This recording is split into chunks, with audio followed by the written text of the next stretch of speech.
our good friend,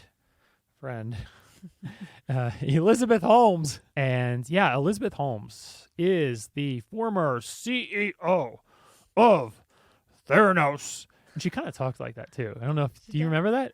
Yeah, she spoke in a very deep voice. Really? Like this, yes. It was kind of weird because she's this blonde white girl, and she's speaking like, like this old, like 60-year-old man. Whatever her voice is, that's the voice. But the problem is that it wasn't her actual voice. No, it wasn't. It was all fake. She was purposely. Yeah, she was that? purposely faking her voice. And why? Well, to come across as more authoritative. What she's accused of is basically faking lab results of her blood testing company. I have to talk like Elizabeth Holmes when I'm talking about Elizabeth Holmes here. So, yeah, she faked her blood testing results. I swear to God, she talks just like that. Oh my God. I swear to God. I would not be expecting that.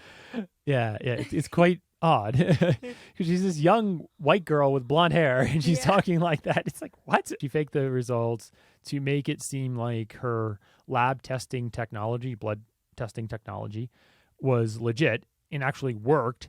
And it turned out that no, it didn't work at all. And she just faked it just so that she could continue to get investors' money because her company was at one time valued at over $9 billion easy because her blood testing technology with all of her, labs with the machines and everything, they didn't work. They didn't work at all.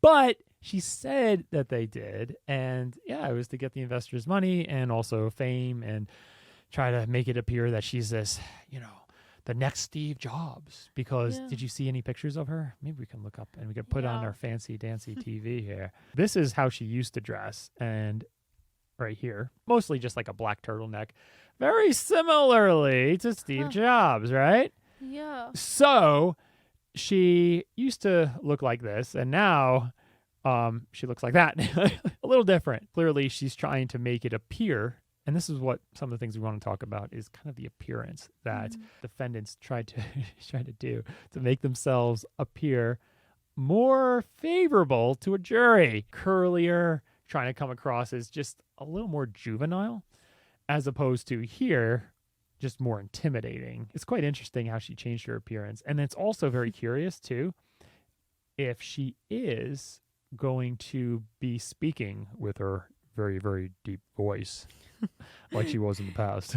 It might change. Like, yes. It wasn't my fault. Yeah, I know. Because people that actually know her and people that have known her throughout her life, they've all said that she did not ever sound with that deep voice. So this is quite new. It's kind of odd, isn't it? That all of a sudden she's doing that. And obviously it was to come across as more authoritative, more in control when she had that deeper voice. And probably also, I think, to get us some attention too. You know what I mean? Yeah. You kind of fixated on these pictures easy. Yeah. I'm like trying to figure it out. I'm like, see here, like turtleneck and then open. Yeah. Not trial. Right. You can see the trial, right?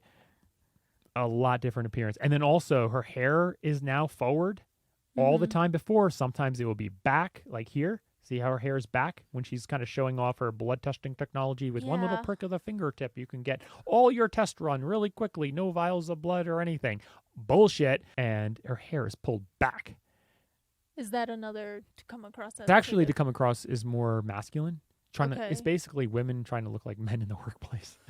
Just be real. Oh, dang. Yeah. That's why also women tend to wear high heels in the workplace too, is so that they're similarly height as men. Think about it. High heels, hair pushed back. Whether women know it or not, it's really to come across as a little bit more masculine. A guy that has very long, long hair, like typically longer hair, is going to come across, you think, more masculine or feminine? Probably more feminine. Right. Yeah. Right.